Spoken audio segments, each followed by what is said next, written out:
Exciting times in the De La Rosa household, aka the engine room. What's up, soldiers? Chris here, CaribbeanPod.com.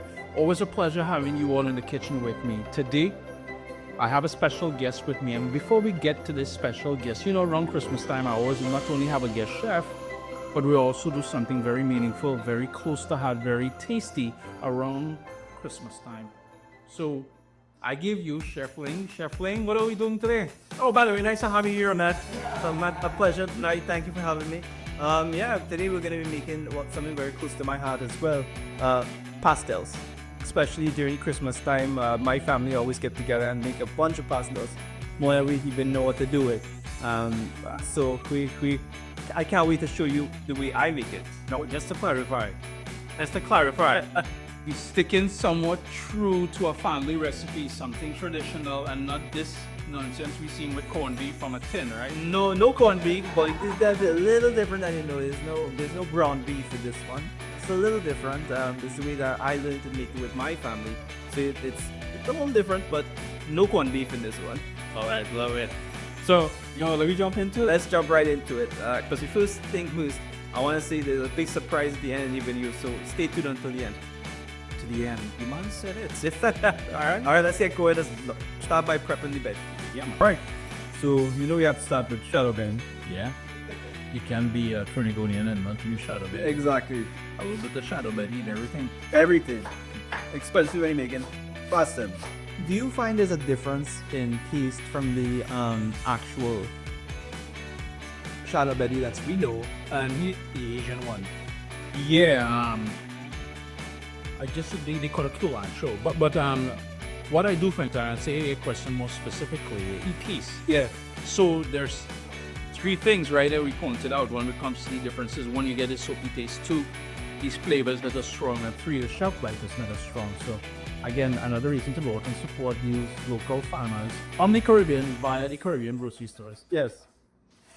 No green seed at the counter, we're doing good. So we're gonna cut some garlic now. Yeah. I guess with the green stain, it means you were bruising it, Cutting it, exactly. and that comes down to technique and the sharpness of your knife. The sharpness of your knife is really important. Yeah. I grow These days, sooner or later, I will get my hands on a nice little greenhouse, and is level mango, orange, everything I've grown in the side. You know how the Italians grow their figs and everything here? Yes. And they have the fresh figs. Yeah, that's now, ladies and gentlemen, we're not talking banana, we're talking fake, the purple, green kind of thing. Real figs.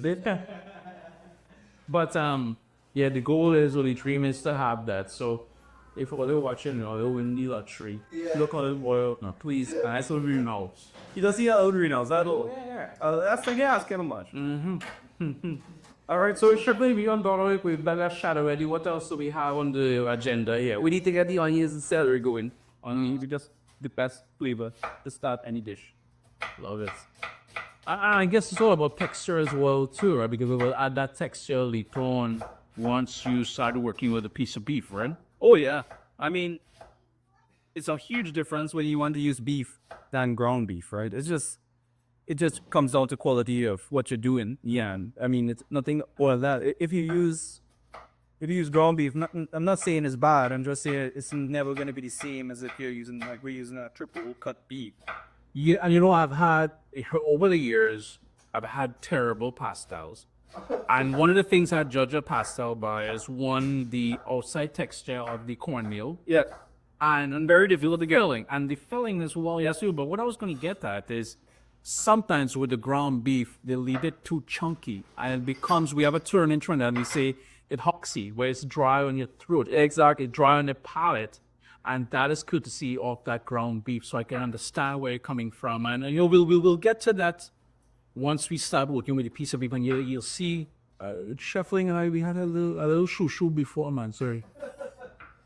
And it's basically a fine dice of the onion, the garlic. You smashed it, and you chopped it up relatively fine. Very, as far as I could get it, within a reasonable amount. So But I guess you don't crush it because you want a little bit of that texture as well from the garlic, right? Definitely. So you want that garlic in between everything else, and you crying. The big man crying. I try our best with life, I can kind of tears, but I had a real sad night last night.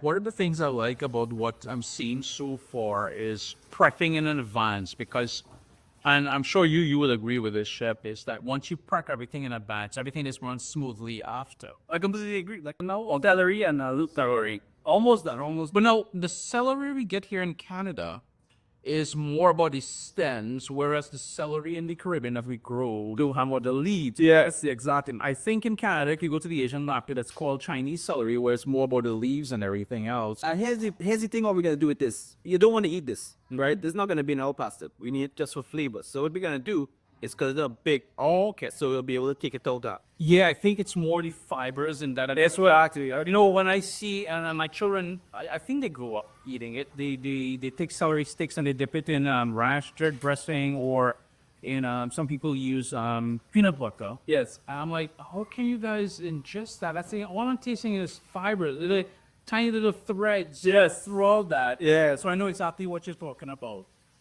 But what we're gonna do, we're gonna use it for flavor. Yeah. We can get the flavor out of it that we want. Yeah. And throw it away after. Well, it's exactly what I do when I'm roasting a turkey or roast beef or something. I put it as the base for the turkey to sit on. Yes. Where that sort of, with the juices from the turkey and everything else, that and carrots, and you spoke about the merqual earlier there. The carrots and the celery adds that flavor, but I don't use it to the actual dish. It cooks with it, Yes. but then it's removed. Exactly. So right. This one is gonna be so simple. You're gonna blink, and you're done. That's it. There we go.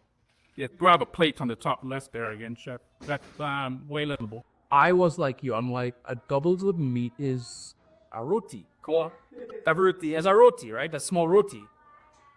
And then a good friend of mine, David Wears, Foodie Run TT on the Instagram and everywhere. Yes. That man took me down to Marabella, Trinidad, and yes, the man, he knows good food joints all over the country. Of course. And doing Marabella, and it's usually that's one spot. And for those of you who don't know Marabella, it is, the man ordered curry duck doubles and a jira pork doubles. That is so weird, but okay. Listen to me. All this hating, I was hating on people with the roti for doubles thing. Yeah, change. Everything changed. There's a need for it. Trust me, there's a need for it. In my humble opinion, anyway. I believe that's what I'm saying. But when it's saying corn beef, I'm not gonna go there because you're talking about a dish that I grew up with very fondly, and I don't mind it putting fish inside. Yeah. I don't mind it putting chicken inside. I don't mind it doing any of that stuff. But when it comes from a can, it's processed. That's where I take the step back and say, Yeah, same the corned beef, a nice little rice or a little Crick's biscuit or something. let's save corned meat. So, chef, we've got everything. Everybody ready to go? We've got shada bene, we've got garlic, we've got onion, tomato, celery, and scallions. Yes. In Trinidad, we'd be calling that sai, Yeah, exactly. with an S, not a C. So it's sai, not chai. Yeah, anyways, go in. Let's before we do anything else, let's take the whole beef out. Sizzle for two separate ones. Just the fat of the bone. It's so simple. We're gonna put a little bit of salt, Yeah. a little bit of pepper. Oh, is the reason why he's seasoning them separately is because you're starting with one and you're gonna start with one and okay, finish with the other. But now, once you start with this, once you get that fat and flavor, they depart. And I'm sure we're gonna get to it, but I'm always get ahead. Sure. We remove it. Remove it. Oh, okay. We're gonna keep the bone. There's one Caucasian salt and pepper is seasoning. Listen, get more seasoning coming out. The whole said that. Go. We're not there yet. So, like, I think it's important not to tell the people where you're from here, because they're gonna be watching you and they'll be like, is he Asian? Is he Caucasian? What boy? That all the tea, that like Caucasian, that Chinese, Nah, they walking, talking, peel out, boy. everything you want and more. So yeah, this salted pepper alone, that's gonna bring out a lot of flavor from the from the actual fat. So you don't want to put more than that because you're just trying to get fat out of the and render it down to using oil instead. But I find just adding the fat from the actual beef, you get a lot of flavor, a lot more flavor. Why not doing more? So a little bit of this scallion and some different little seasonings I have here. Yeah. Description will be below. Mm-hmm.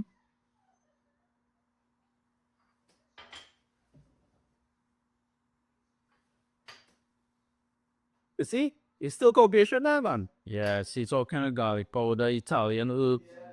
I noticed a little bit of smoked pimento, which is paprika, straight from Spain, boy. So what we're doing right now, I'm gonna get it put real nice and hot. You have a real nice. Yeah, don't tell everybody that. Well, let's hear that. Fat displaying on flavor. Just seen it.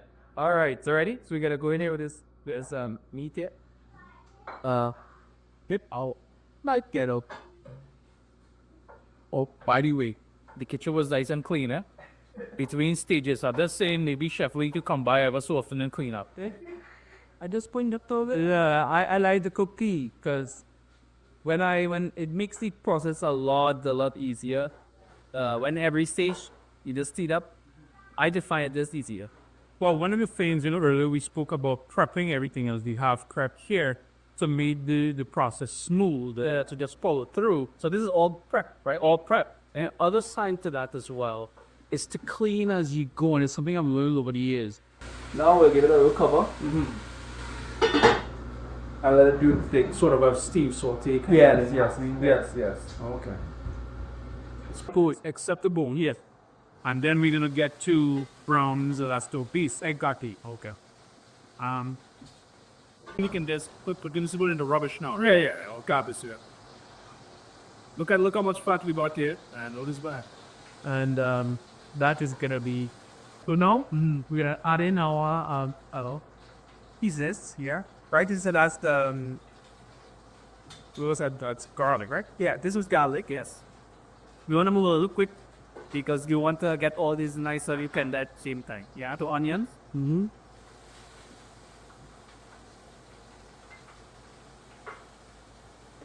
And then all Italian, okay.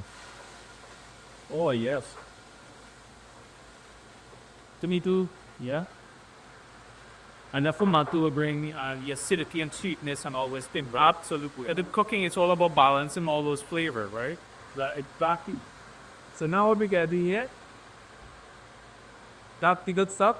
The pimento pepper. Pimento pepper. Look at this spot, man. I mean, in there. Beauty. So we're gonna add that at the end. With the beef. And when you're doing just this seasoning, add that as so perfect. That really the Lord knows all the nice stuff working in there now, right? Yeah. Plus we season the beef good off. Oh yeah. Do not copy Peggy Doy. So if you wanna share the culture, this is the best way and the authentic way I know. Yeah. So now we're gonna take the beef. And we're gonna brown it. Now we're giving it a little cover. And let it do its stage.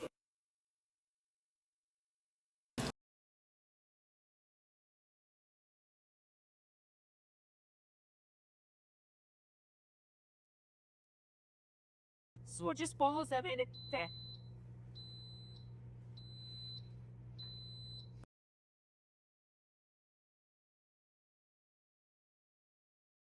But I've already said that.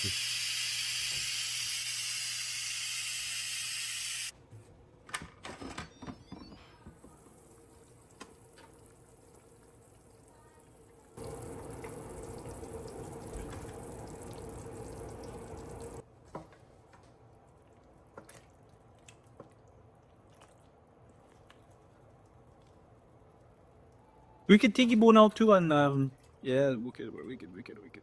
Ready? Yes.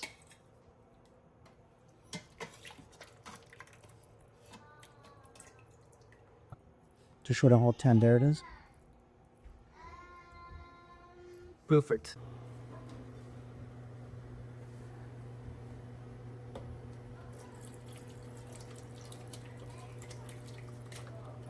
So what Chef went ahead and did was, as you saw the countdown there for these apart, boom, and then remember to be safe about it, vent it.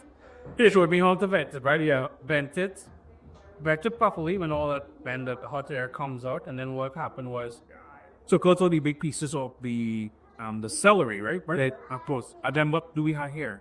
All right, here we go. Low, high, low. I'm gonna go low and just press. That was a long time. Too long. too long, but I think it'll be okay. Yeah. Oh, you get great. We're planned with this. Alright. And then I'm gonna add the slowly. And you're stirring at the same time. Exact.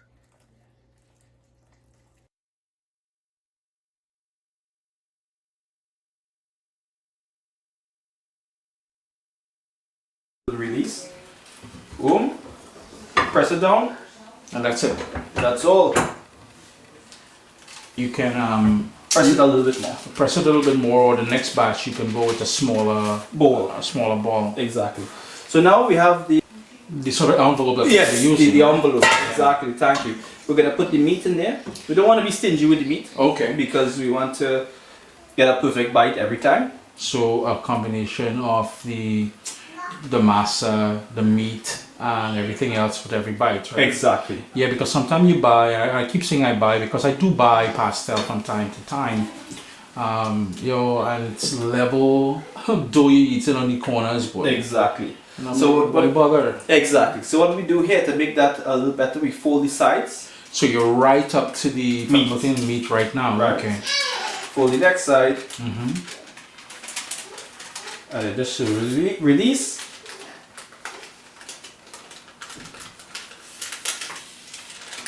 No, you don't. You want to touch, but you don't want to go over too much, so you don't have too much thickness on the dough, right? Exactly.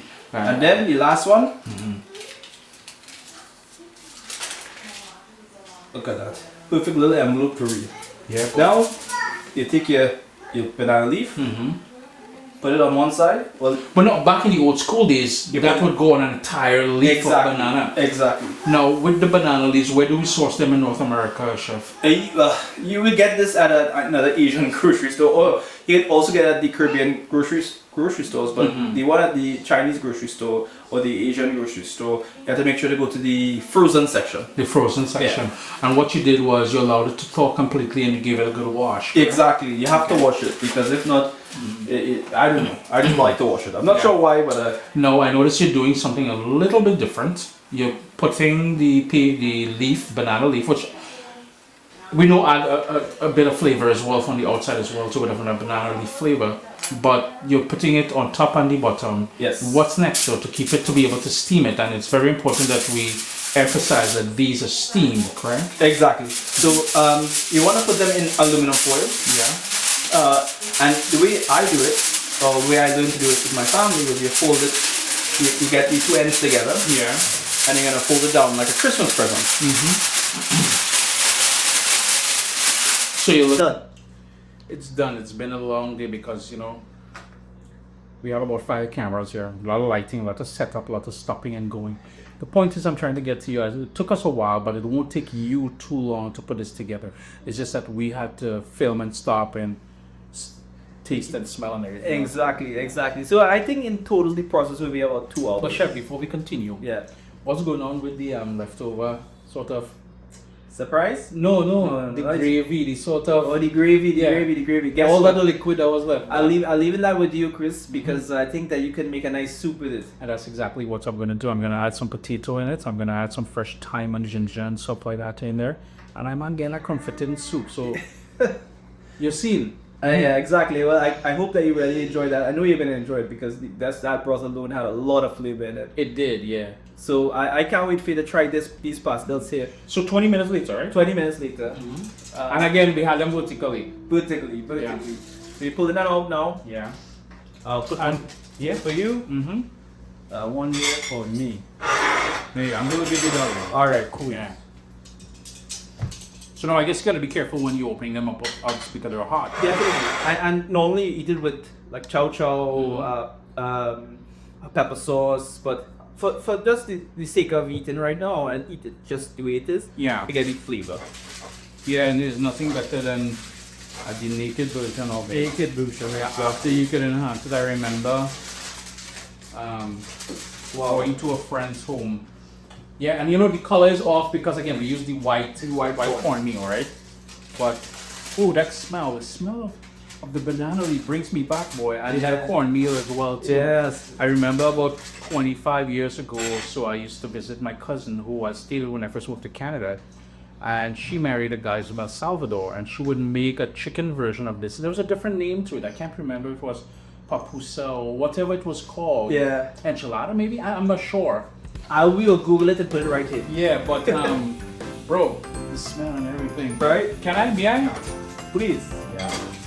So I go in the middle of it because I want all that meat and everything else.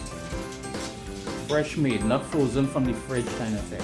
It's breaking absolutely perfectly. Ooh. It's breaking perfectly. Am I almost like a piece of the banana leaf in there? Oh, Why I try to burn them out, eh? need a meat. Because greediness did that to me on many occasions.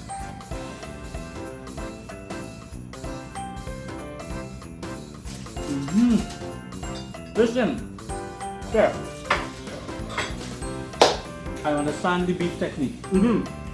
Because one of the things I really dislike about anything with ground beef is having that gritty sort of texture from the ground beef. I understand why, well, you via daddy and whoever daddy told daddy Yeah. would do it like this. Exactly. And also sometimes the ground beef you can get like a game taste.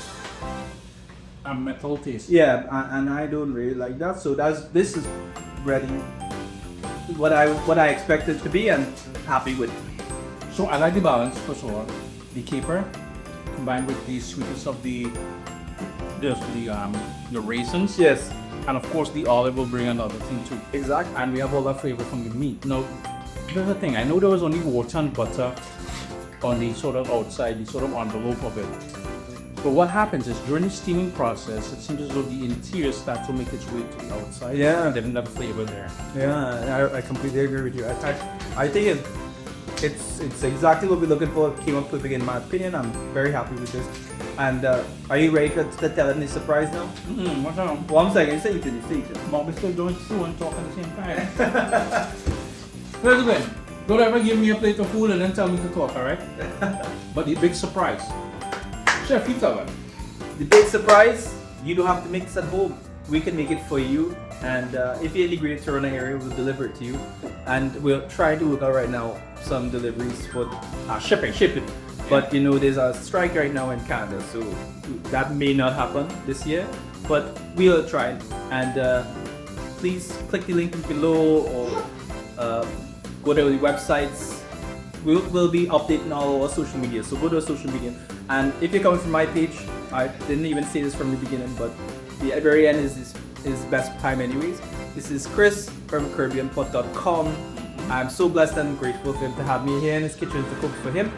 And if you're looking for me, chefling.ca and Chefling Official on YouTube. Before we wrap things up, what I wanted to reiterate is one, you will have the opportunity to order these pastels. Now, the chef has assured me the flour we will use the yellow one that many of you are accustomed to. It's a collaboration between myself and Chef Ling. You will be provided with a link to where you can go and order it. That link will only be available for 24 hours. You're allowed to order within that 24-hour period because we're close to Christmas and we want to get this to you. You must pre-order, you must pay, and this way will guarantee you once it's cut off, once it's done, because we're limiting it to a certain amount of people. Yeah, we're not doing too many. So, Yeah, because we want to keep the quality perfect. We don't want to mass produce. We're trying to give you guys the same home feel quality cooking right to your door. there you go. So check out the link. Again, check out our Chef Ling on social media. And yo, Irie and Paul itself. Irie. Send the love, man. Send the love. Thank you. Good stuff.